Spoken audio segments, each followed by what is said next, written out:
sumali ako, sobrang sakit ng tahi ko. Kumakanta ako, masakit ang tahi ko. Tapos? Hindi ko akalain na manalo ako.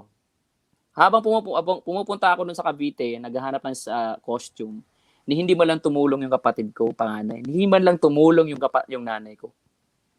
Nanghingi pa ako ng pamasahe sa kapitbahay. Nangungutang pa ako ng pera para sa yan. Oh my God.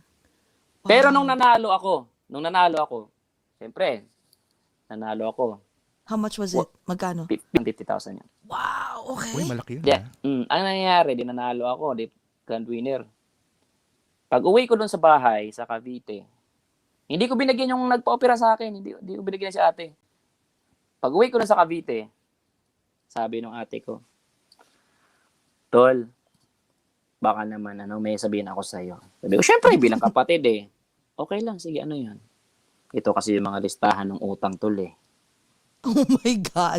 Sabi ko, ha? Hindi, utang niya. Utang Oh my niya. God. Sabi ko, ha? Kasi Tol, nasangla itong TV, nasangla itong ganito freezer, nasangla itong mga ganitong gamit. Magkano ba yan? 30,000. Nalaman ko. Pinuntahan ko dun. Utang niya ba? Sinabi sa kapitbahay, utang niya yan sa sugal. Aroy. Oh my God. So bilang kapatid,